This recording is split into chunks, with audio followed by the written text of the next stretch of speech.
Hello, welcome. It's NDC London. I'm super excited to be back in the city where I grew up and now I don't have to live in. So it's nice to open the conference. I mean, Scott Hanselman was my warm-up act. He's done that for me before, actually, so that's very good of him. And to be here looking at all you lovely, fresh-faced attendees. The last time I spoke at an NDC, I had the very last slot in the conference right before the lock note. So this is a very different kind of session for me, and hopefully it's going to be interesting for you. So one of the things that you've opted into, and you won't know this, or you're about to find out, is a session run by a former high school teacher. So about 12 years ago, I was a high school teacher, and what that means is that I might make you do some really uncomfortable things like pair work or group work. But it's not going to be too grossy because you'll find out a bit later that I hate that stuff too. But the first thing I'm going to ask you to do is turn to somebody else in the audience and answer this question. So as developers, what do you do to stay relevant? Now, before you do that, bear in mind, we're all brand new to this conference today, even if we've been before. It's early. Some of us have had our coffee. Some of us have not had our coffee, so we can keep it super chill.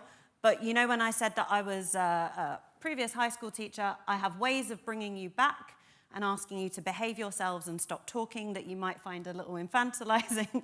Just bear with me. If I do a countdown and start looking stern, it's muscle memory. It's not me, it's the muscle memory. So turn to somebody, tell them what you do. You've got 60 seconds. What do you do to stay relevant as a developer? Go.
10 more seconds to go.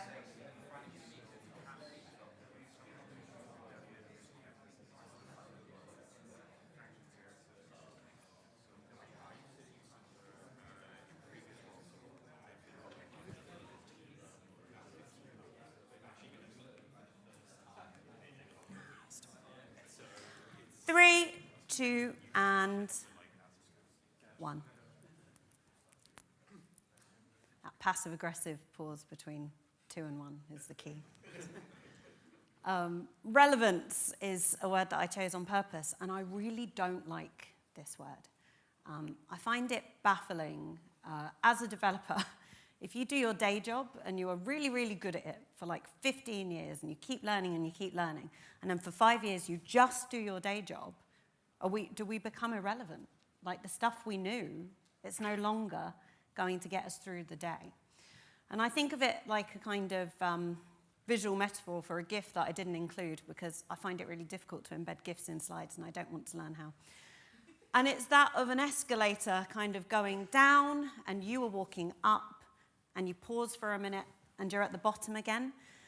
And it feels quite unique to our careers as developers that we could be showing up, knowing everything, doing all the right things, and then a week later, we are just subtly moving backwards. And so rather than take it from a place of relevance, I thought we could look at some different words. What do we do to stay brilliant? What do we do to enjoy our work? How do we keep moving forwards, and how do we leverage our capacity for learning? Because we will always be learning. Now, in the abstract of this talk, I told you that it was well-researched and there's lots of educational theory behind it, and I'm not lying, but this part of the talk, this isn't the well-researched bit. This is where I go to the wisdom of the internet. This is where I start Googling. And I decided to ask the same question in the Google search bar, What do we do to stay relevant as developers? And I came across an answer or a question posed by some other curious developer. James Liu, many years ago, asked, how often do you need to learn new things as an engineer? How often do you need to learn new things as an engineer? Well, in my experience, I came into the industry, and as a junior, I was learning new things every day. And then as what do we call the mediums? Mid-level, thank you, the mid-level developer, I was learning new things every day.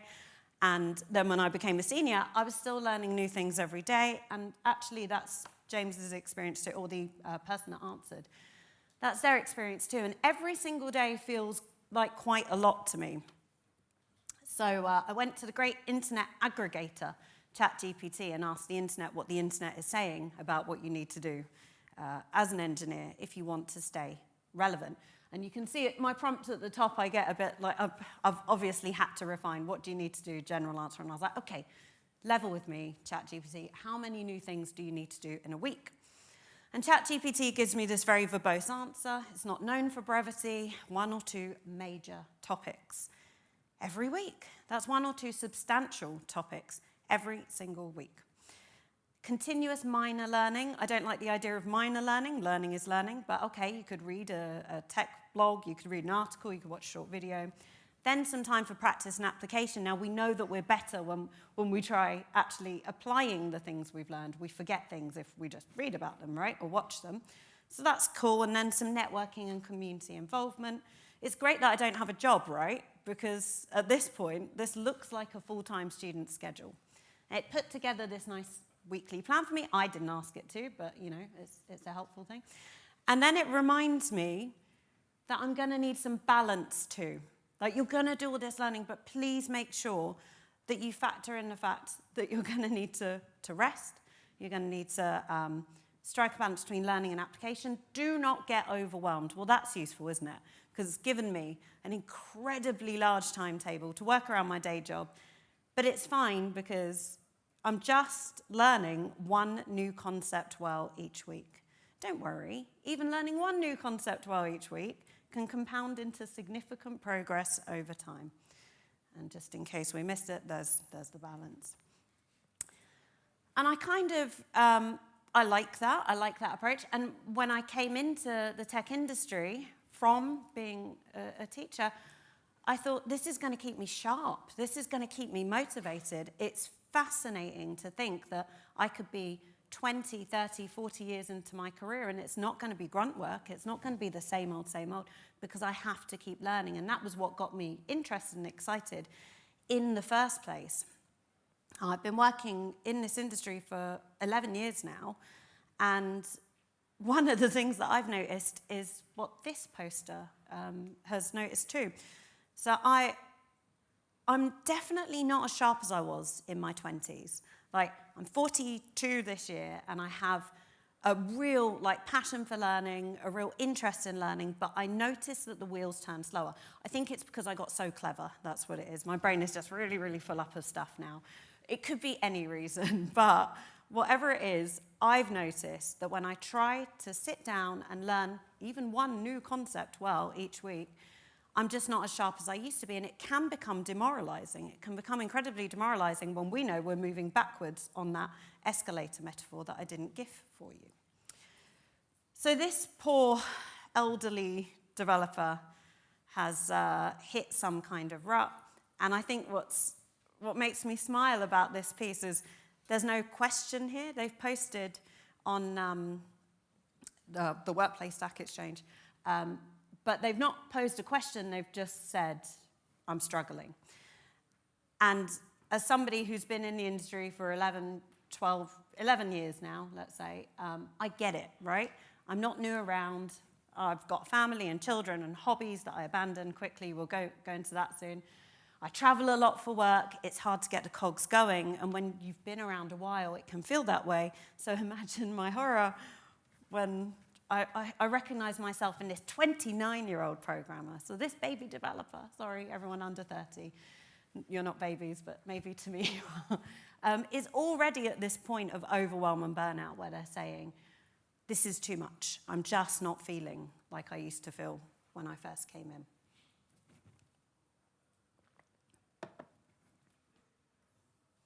And I think that there's a reason for this. Ultimately, I think we're very bad at learning.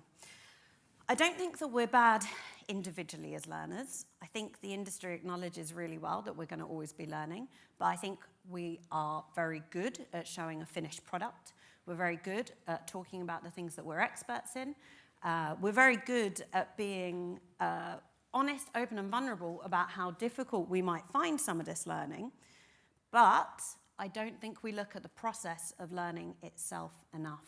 And I don't think we've built any good frameworks that we're explicit about within the industry to help developers get from junior to mid-level to senior, or whatever that career path looks like for you. I think we spend a lot of time looking at resources, but not processes, and we've got a ton of resources. I think that we talk a lot about the what, but not the how, and people don't often... we're very good at giving how-tos, but we don't often talk about the journey as to how we get there. So the question that I'd rather we asked each other, how do you stay relevant, is how does it look to stay relevant? What does that look like for you? When you know you need to learn one new concept well this week, how does it look? Do you bury yourself in your room and your books? Do you go to videos? Do you start working with a friend? Do you start building? I really want to see more and speak more about how we get from A to B, especially when we're taking circuitous routes, because I think that more of us take circuitous routes than we imagine. So this is who I am. I go sometimes and point with clickers, and this is a horrible next slide, but I couldn't resist. I'm sorry. This is me doing this. Oh, no. But it will go on forever if we do this, Eli. So my next slide's going to be even more horrible. So I'm a director of... No, my job title changed. I am VP of Developer Relations at Umbraco. We are an open source .NET CMS. Open source means that I work a lot with just gorgeous, lovely, giving, passionate, keen people who want to collaborate, they want to learn. A lot of people come to tech communities in order to learn. It was certainly my experience. I get to run this wonderful community. I get to spend a lot of time in the community, and I get to work with a team of people who do the same. Part of what we do is we explore some of the ways that we can really get contributors motivated, because with an open source project, okay, we do not rely on contributions to keep the project stable. We're in a very, very fortunate place where the product is nice and stable, but we know that the community make us who we are. So we work very, very hard to keep that community engaged. We know that they bring lots to the ecosystem. And as for me, I'm just a hippie. I came from the community, so I just love to make sure that they are happy too. What else should you know? So I mentioned that I was a high school teacher. I was one for just 6 years, although it felt like an eternity. And I was a teacher here in London, in Acton, in West London, at a school over there. I studied English literature. I studied books. And then I graduated with a reasonable degree, and then I went in to teach English lit. And I came into coding because I had 2 children so close together. The extreme sports of breeding is when you have kids 18 months apart, and that's what I did. And in that time, I couldn't really afford to return to work because of the cost of childcare, so I stayed home with them, and I learned to code because my brain needed something cognitive to do. What else should you know about me? Very, very passionate about this stuff, and I've seen the movie Empire Records maybe more than 50 times. Do with that what you will. Wrong screen. So as a learner, as somebody who came to tech later in life, I was very, very excited to find a landscape that was drowning in resources. One of the things that I had done as a younger teenager was take books out of the library. Actually, I was a kid, so I was like 8 or 9, up to the age of about 13, when I discovered that there was a world outside of my house. I would take books out of the library, and I would take basic programs, I'd convert them to QBasic, and I would write little programs. It was really nice. Some of you will have seen those books, the Usborne books of computer programming. And that was something that I was very, very excited by, but by the time I got to a point where I wanted to do something more developed, like work with Visual Basic, I needed to start paying money for training, for learning. There weren't any free resources, and the internet was still in its infancy, at least as we know it now. It didn't exist. So I never really had the opportunity to dig right into that. Coming back into the industry as an adult, I had free resources, and one of the things that I picked up very quickly was Code Academy, where it was an entire IDE, there was a learning path. It was gorgeous because it told me, if you want to do this, then you do this, this, and this. Of course, people complain about Code Academy. Like, I think we can complain about any of the resources out there that are available, but for the place that I was in, coming into this industry, it was integral to me. I wouldn't have had the opportunity to become a developer if I had to attend a boot camp because of all that parenting I was having to do, and financial limits. So a free resource like that was incredible.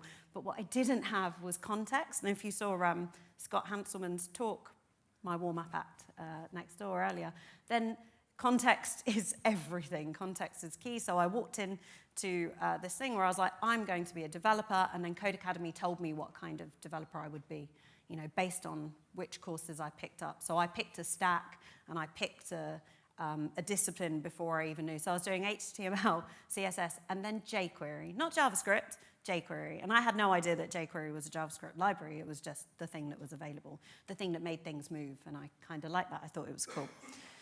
So as a learner, very, very interested in this topic, and it's something that I want to talk about endlessly. And then as a teacher, wrong slides, there we go. As a teacher, this topic fascinates me largely because we're so clever, we're so engaged in learning, and it's that gap again, where it's like, well, we're all doing it, but we're not necessarily talking about how. So when I landed in my first job, I kept asking people around me, what do I do next? How do I become a senior? I'm like, well, it kind of depends. You know, you learn a lot by working, you learn a lot by, but nobody could give me that very, very clear outline. And I learned quickly as a classroom teacher that children, young people, they don't get to the end unless they know what the end really looks like. It's very abstract for people to try and explore a space, especially when it's challenging, without that sight, the goal at the end. And I'm not going to talk too much about goals because I think goals are a kind of mixed blessing too. But in this case, knowing what your objective is was key. And I could see that we weren't really doing very much of that. The other thing that qualifies me is that I'm a community member. So yes, in my job, I care a lot about communities because they pay me to. But honestly, sincerely, I would not be here on this stage today if it hadn't have been for the community that came around me and taught me how to do what I eventually got paid to do. When I stumbled into a technical community, I didn't realize that this was kind of unique to the space that I'd found myself in. The Umbraco community is known for being friendly. It's a tagline, and it's completely true. So I was overwhelmed by offers of people offering to mentor me, offering to work with me, offering to hack with me, prototype with me. And I even had somebody who I now get to work with every day today, but we didn't work together then, who was my stupid question repository.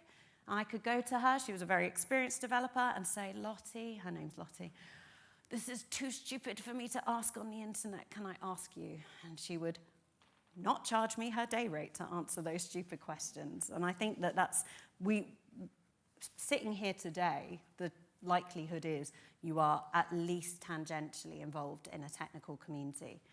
And it is the difference, I'll show you some statistics around that, between thriving and floundering for some of us. And then, yeah, I'm also a community manager. So it is my job to do this. And as I say, I like to oil the wheels. I like to make sure that people are able to collaborate and to contribute. The board need me to do that. Like, I need to give them the metrics around it. So that's on one hand. But on the other hand, I'm very, very passionate about bringing the right people into this industry. Now, I've entered an industry where when I look around, or when I have looked around, and this is not a problem at NDC conferences, kudos to them, don't know how they do it, Quite often I can go to an event, look around and not really see anybody like me. And that's not even just visually. It could be down to the fact that I'm a career switcher. It could be down to my age. It can often feel quite alienating. But it's not the case when you widen that lens, when you look globally. So many of us have skills, and we cannot innovate without bringing everybody in. So it's my role, as I see it, to make sure that people feel comfortable collaborating, comfortable contributing, and comfortable learning within a technical community. Because, oh my goodness, like, we're in tech, we must innovate, and we're not going to innovate if we're asking the same people again and again. So this is what I believe qualifies me to talk on the topic, and also the fact that I'm fanatical about it. So if you catch me at a barbecue, let's say, but it's a tech barbecue, because I'm not horrible socially, and you start talking to me about this industry, this is the thing that I corner you with, and I'm like, why don't we do this? And I'll just go on and on and on, because it's that one thing, and you will all have this one thing too, I don't know what it is, where it makes you crazy that nobody else sees it. Other people do, but it's like, why does no one? It's so obvious to me, it's so clear to me. But that's the privilege of my experience. That's the privilege of a postgrad in education and all of the classroom experience that I've had. So that's what qualifies me. No, it's quite nice to hold something in your hand when you're feeling nervous. So I'm going to keep holding it, but don't let me press it again, because it doesn't do what it's supposed to do right now. So what am I going to do today? Any good classroom lesson, I would set out the objectives, and my objectives today are, I'm going to teach you something about why learning needs to be an intentional act. Needs to be an intentional act.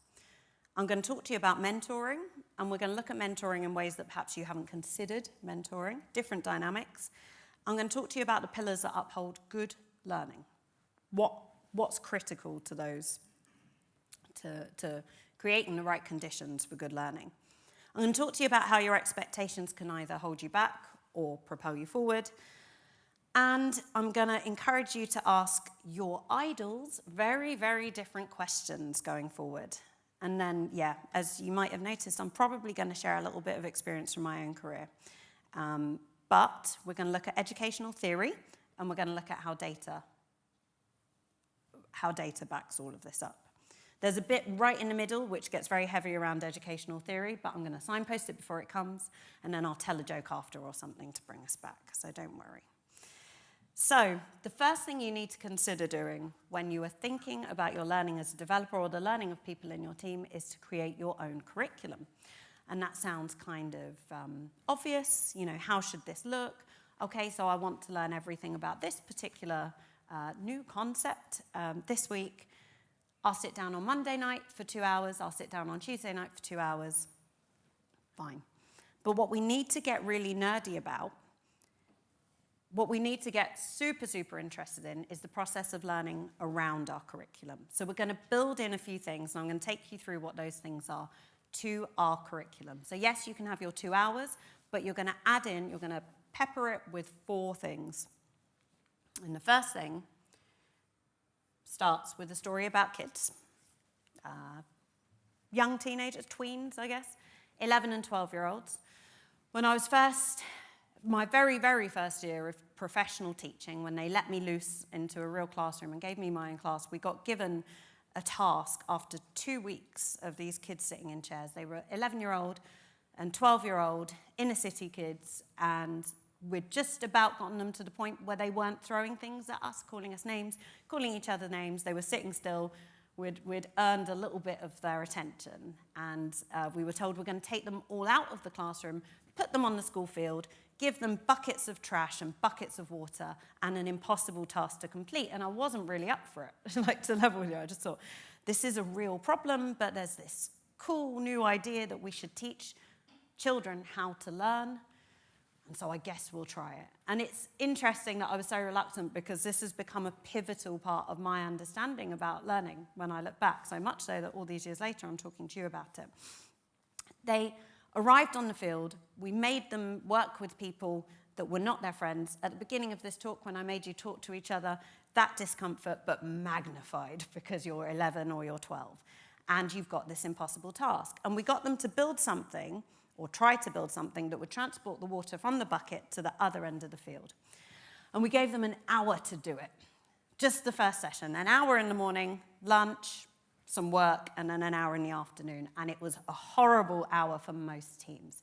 There was a lot of emotions. There was a lot of miss. In England, that's what you call your teacher, miss or sir. And they come to miss, he's doing this or she's not doing this. And we let them largely, unless they were about to break out into fisticuffs, we let them sort of fend for themselves. And at the end of the hour, we took them into the library to sit down and do some exercises.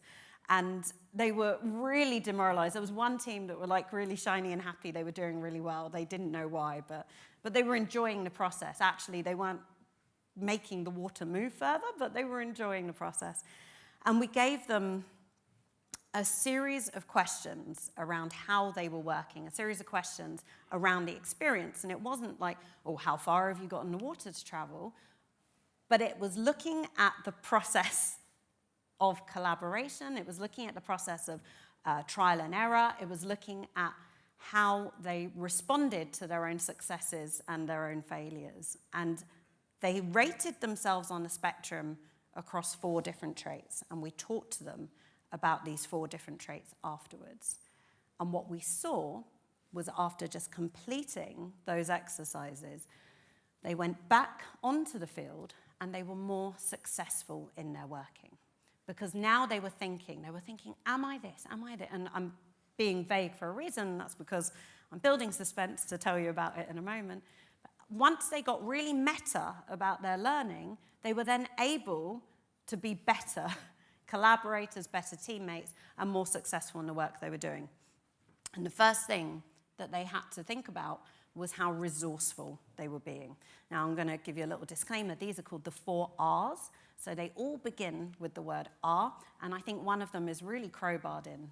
They just really wanted it to begin with R, so apologies for that. But resourcefulness was the first thing. How resourceful are we? And I think that this is a really, really critical question to ask in a landscape where I can jump onto the internet now and ask a large language model to teach me to code. We have so many touch points, so many places that we can draw knowledge from. But that's not being resourceful. Resourcefulness is around selecting the right places. And that doesn't mean it needs to be the best place. It doesn't mean the place that your buddy actually recommended. It's what fits you. It's what works for you. So how resourceful are we being? When you create your own curriculum, you pay extra attention to the resources. Now, or your resourcefulness, your engagement with those resources. And that doesn't mean you need to say, okay, so I've done some research, I know that I'm the kind of person that learns from doing, so I'm going to go for a free code camp and I'm going to do this course. You need to check in with yourself a week in or 2 weeks in to see if it's still working for you. And you'll do that when you're practicing the second trait, which is reflectiveness. I'm still happy with the R's at the moment, resourcefulness, reflectiveness. How reflective are we in our learning? So when those kids were hitting these ridiculous failures, which were built into the very task, were they able to step back and say, this isn't working, let's try something new? Or were they just hammering away? Has anyone heard of the sunk cost fallacy? Oh, big fan of that one. And it doesn't matter that I know all about it. That's how I live my life. You know, I've started this, so I'm going to carry on. It's not working, and yet I carry on. I have been diagnosed with ADHD years back, and reflectiveness is incredibly difficult for me because if I'm in something, you had better not stop me. And what I've had to do now is build in, sometimes with alarms on my phone, a pause to reflect. Is this really working for me? Am I really going to the place I need to do? So resourcefulness and reflectiveness, super, super important. And then the third, and this I believe should be collaborative, but it doesn't begin with R. So reciprocity, how well do we work together? None of us are an island. And even when you're working as a lone developer, and that's how I started out, I was a one-person team, horrible experience for a junior, we still rely on other people. So how well do we engage with those other people along the way. Now, when I say other people, this could be Stack Overflow posts, or this could be the person sitting 2 chairs down, or it could be even a code base that you're looking at that's old as anything, and you're reading the comments and you're trying to work out what the architect before has been thinking. But working with others is key. It's crucial to moving us along in our learning journey. When I've been studying Danish very badly because I live in Denmark now and don't speak very good Danish.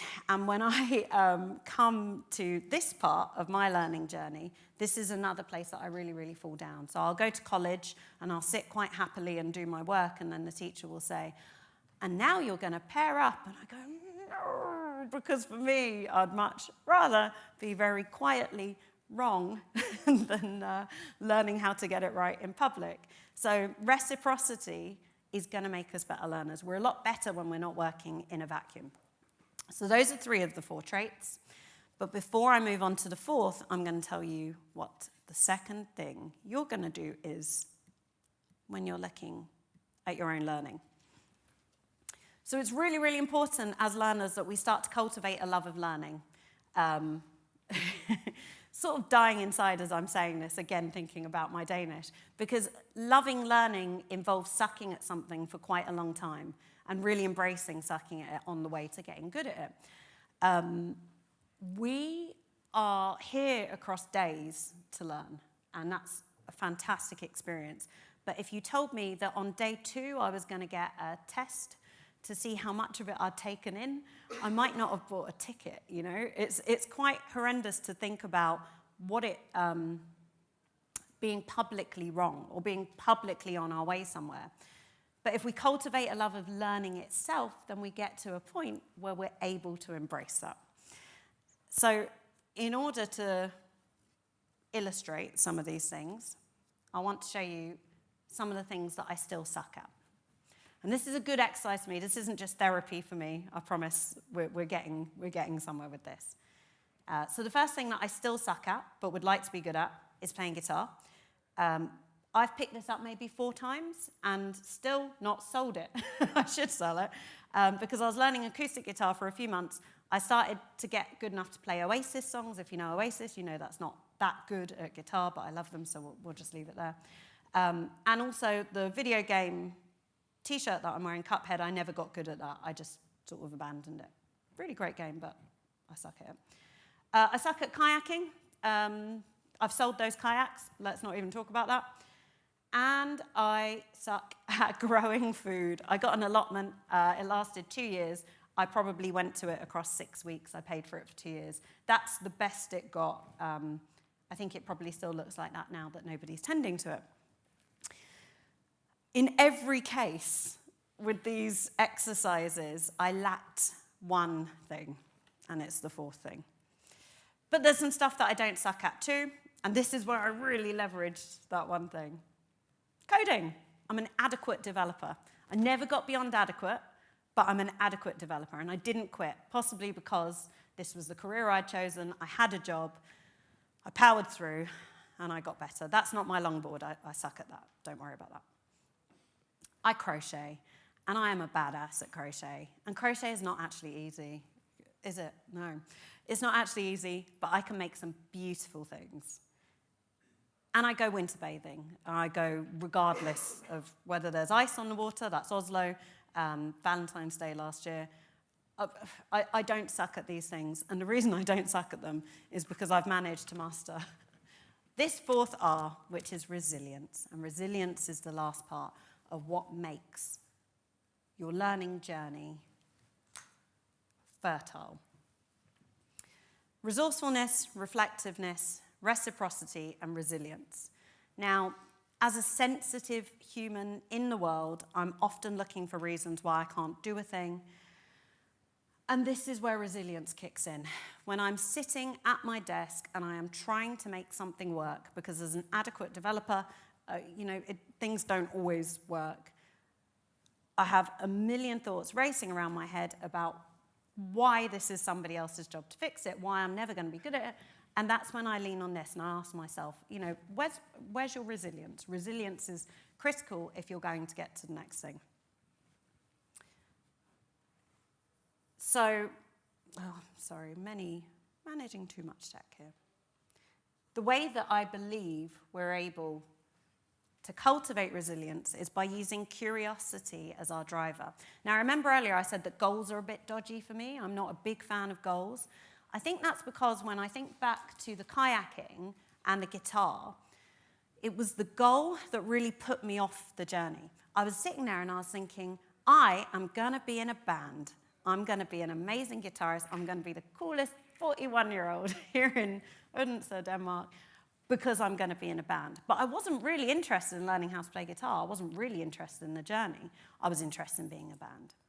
I wanted to knit so that I could make all these nice clothes, and people would say, that's a nice jumper, and I'd say, thanks, I made it.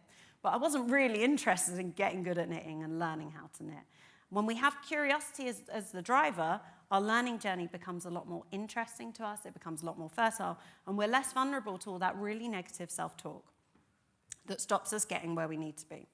So I wanted to know how we're supposed to do that, and I found this bit of horrible advice.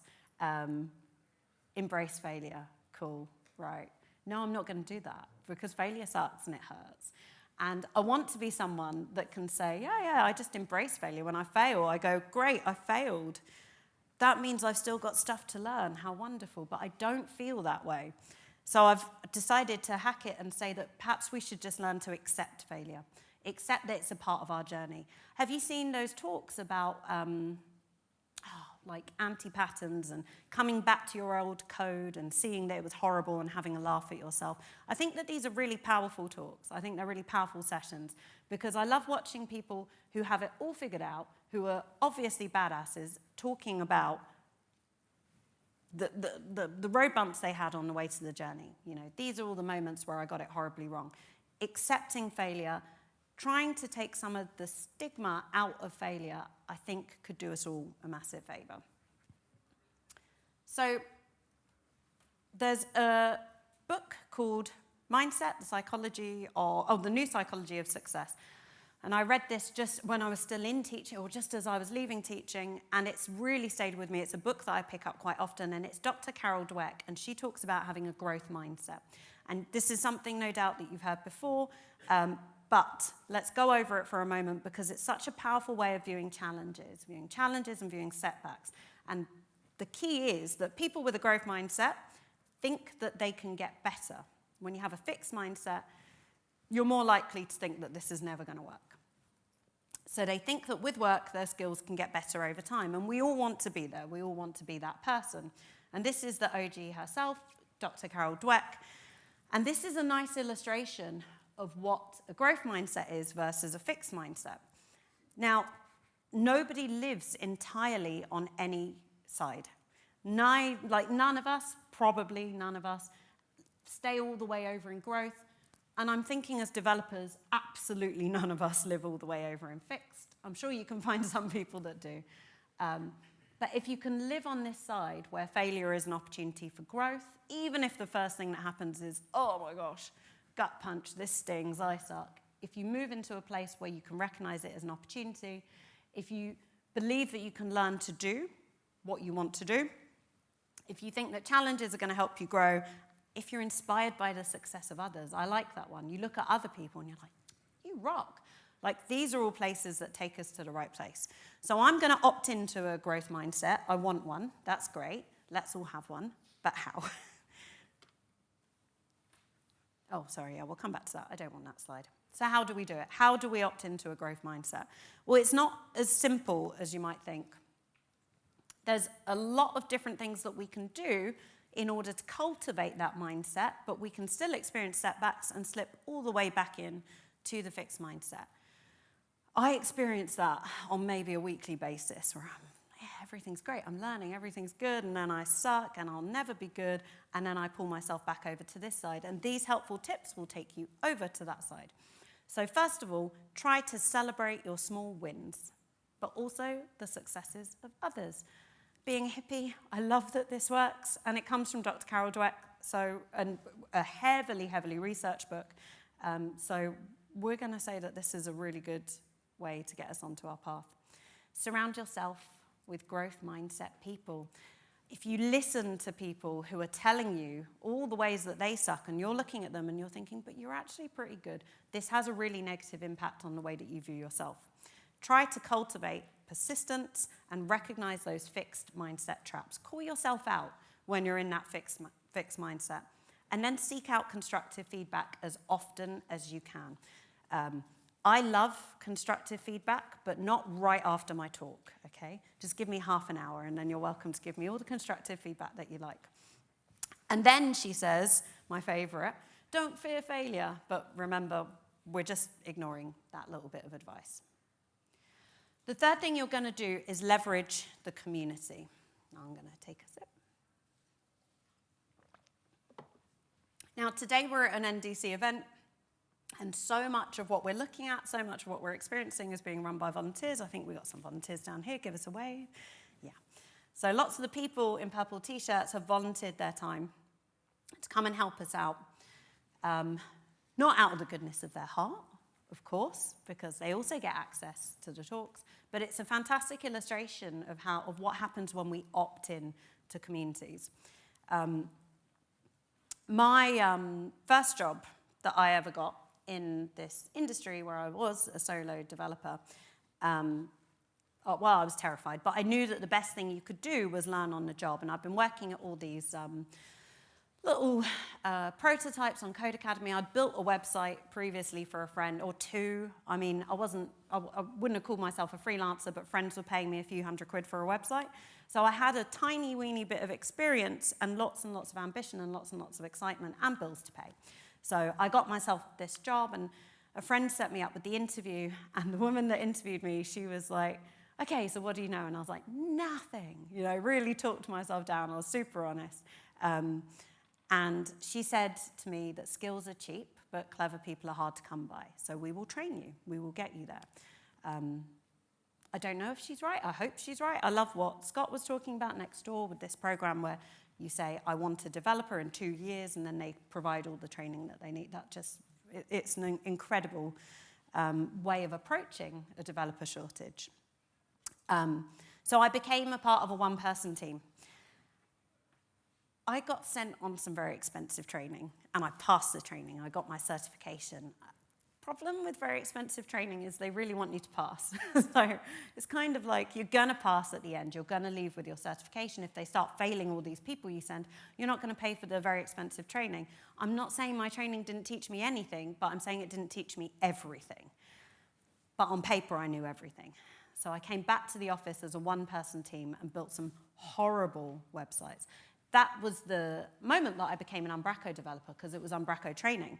And that was the moment that a stack was chosen for me. I didn't even know what a stack was. I left that training, or I entered that job as a .NET developer, which is why I'm here today. But it was just a quirk of that first interview and where I'd gone. I had zero context for it.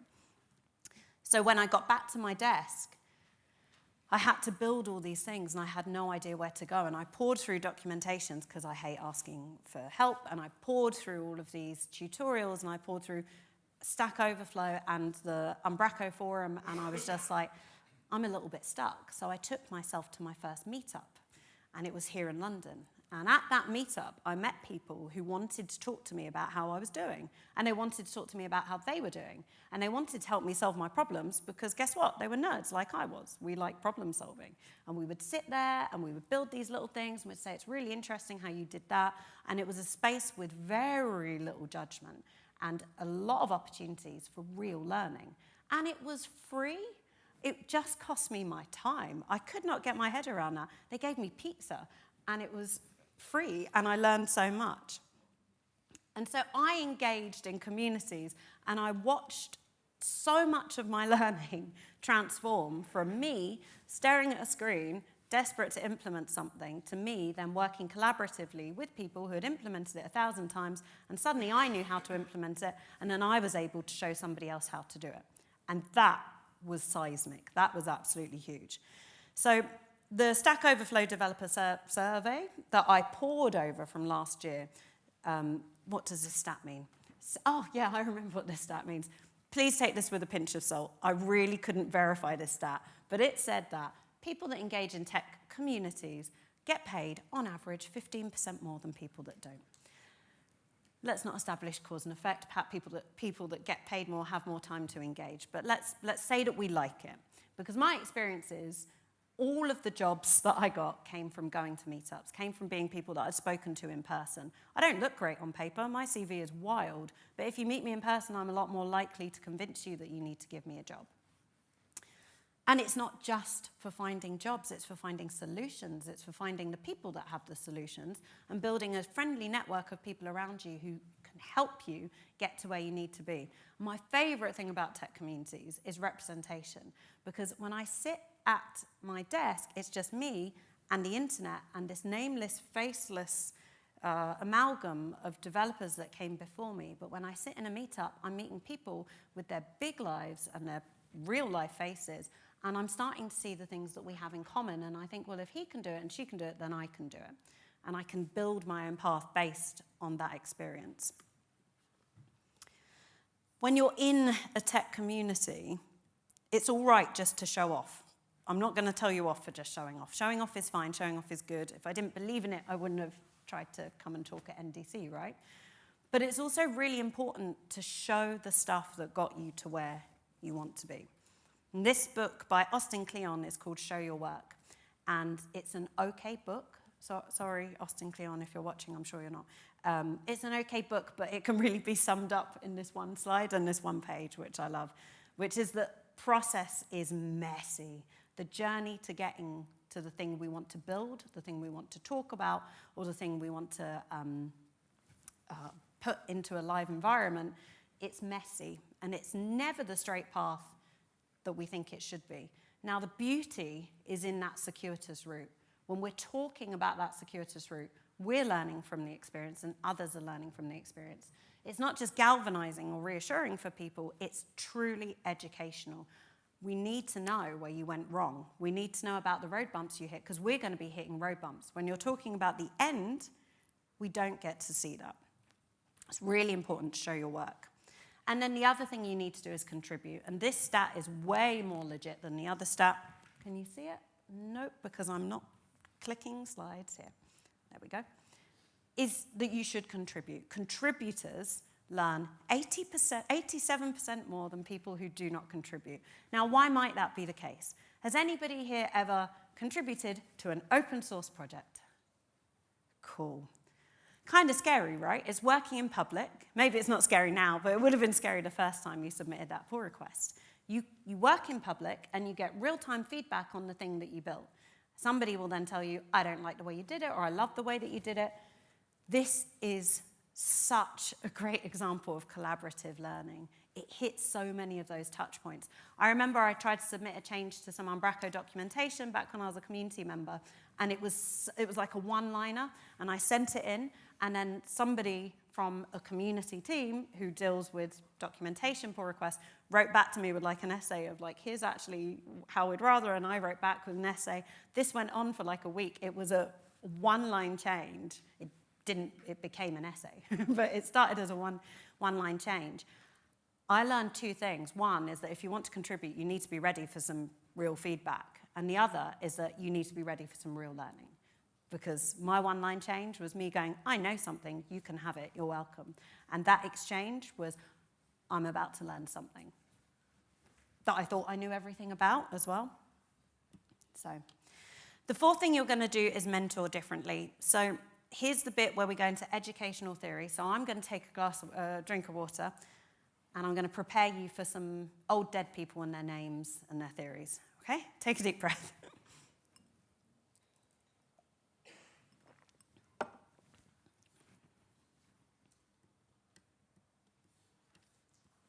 Okay, so this guy is Martin Knowles. Martin Knowles broke down education into three categories. Now, pedagogy, you don't need to worry about.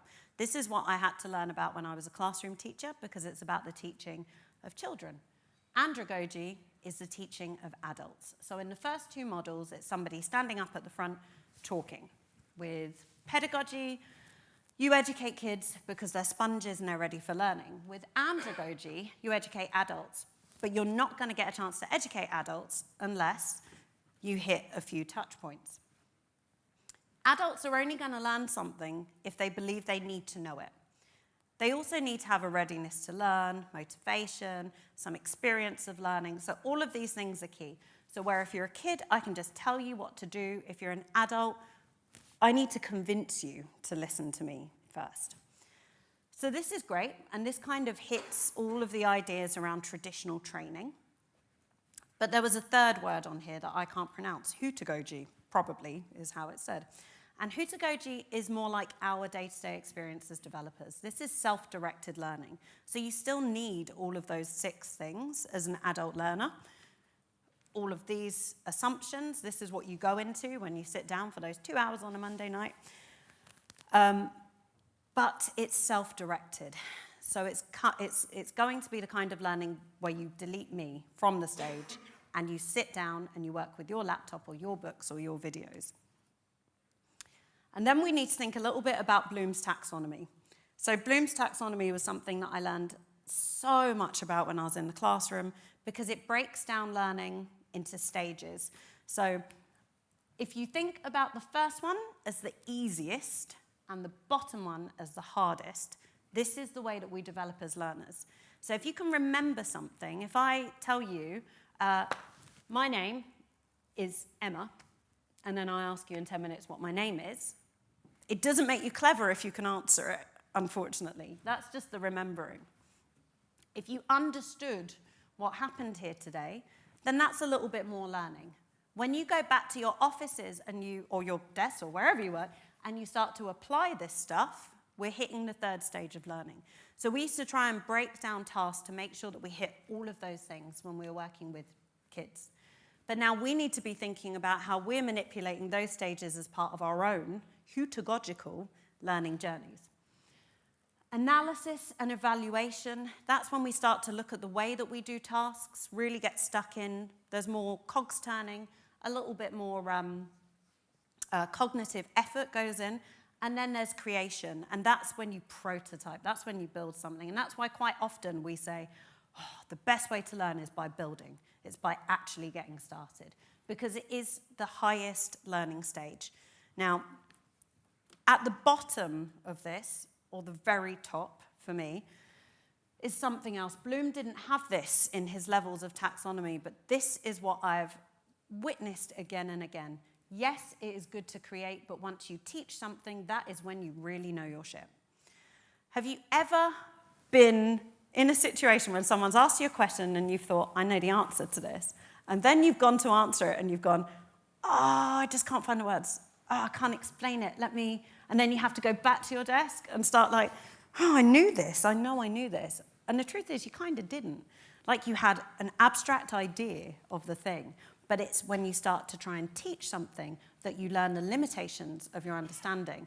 And once you learn the limitations of your understanding, then you can really build on it. So if you watch somebody work with somebody else, that is them really living in their learning. It's really living in their knowledge, their understanding. And this is why we need to think of mentoring differently, because teaching teaches. Mentoring is fantastic. Like you have a senior and they sit with a junior and they just download knowledge. It's just osmosis, whatever, like blah, blah, blah, blah, blah, here it all is. What we rarely understand is that this is not a one-way, trickle-down kind of thing. This is for the senior as much as it's for the junior.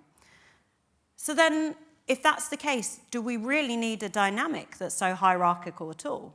Because if I've just built something and I'm a junior and I want to tell another junior or mid-level or senior, full disclaimer, I really don't like these levels, but this is the quickest way to communicate an idea, so we'll go with mid, junior, and senior for now. Then both the person receiving the knowledge and delivering the knowledge are really becoming embedded in that understanding. So we need to think about mentoring differently and start switching some of those dynamics from above to below to peer-to-peer. Peer-to-peer learning is the key to making us incredible, better learners. Now, I believe that code reviews are a really, really good time to practice some of this. In an open source world, you're going to submit a pull request and a stranger is going to tell you whether that code is good or whether it should be improved. So once again, in the community that I work in on the Umbraco code base, as an in-house developer, I could write a pull request, I could be a senior, and it could be an external junior halfway across the world that spots a problem with it and will say there's a problem with it. And I love that the dynamic is completely decimated in that act, because people come together and they share their knowledge from where they are at, which is relevant within that context, and they teach the other person something. It does something for them, and it does something for the next person. And when I was at Copenhagen DevFest, Adrienne was giving a talk called Looks Good to Me, and she's just published a book, and she talks about code reviews and how they're a really wonderful way to transfer knowledge, the deliberate process of moving knowledge from one person or to or group to another, and that exchange. And I had a really nice sit down with the book this week. I can't tell you I read it, but I did skim it. And one of the things that really hit me was the amount of opportunities that we have to really practice peer-to-peer teaching, learning, and mentorship in that process. I don't really have any sort of solid takeaways for this. I think one of the things that strikes me is that if you brought all of your curiosity to this process, it could be a far more enriching experience rather than just a barrier in getting your feature put onto a live environment. And then the final thing that we're going to talk about is the myth of the savant. Man, I always do this. And I had permission from my friend Laura to talk about her. She literally had a baby this week, so well done, Laura. And Laura is my idol. She's also my friend. She's a full-stack developer, .NET. And I'm not saying she's full-stack because she does a bit of this and a bit of that. She actually does everything. And when I first understood how brilliant Laura was, I thought she was a genius. And then I became Laura's friend. And what I watched was Laura struggle to get to a place where she is really, really good at stuff. Really, really competent. Now, when I wrote to her and said, I'm going to talk about you in my talk and I might kind of call you a genius, she thought that was weird. And I know why she thought that was weird. And it's because I've sat with her while she's had full meltdowns about things that she's struggling to build. And what I've watched is her then take a week or 2 weeks to get the thing shipped. It goes into the world and everybody gives her a round of applause and says, you're a genius. And she's like, I cried a lot to make this. And I think that that's why we need to think carefully about how we talk about our idols, how we talk about our clever people. So back to my mate, Carol Dweck. She's not my friend, she's one of my idols. She says that we like to think of our champions and idols as superheroes who were born differently to us. And we hate to think of that, we don't like to think of them as ordinary people who made themselves extraordinary. And I think there's a good reason for this. I think it's because learning hurts. It really hurts. It's the process of breaking yourself open and building yourself back together. It's like a weight training where you have to rip muscle fiber to grow muscle. And this is learning. And we are constantly being sold the idea that it's not hard.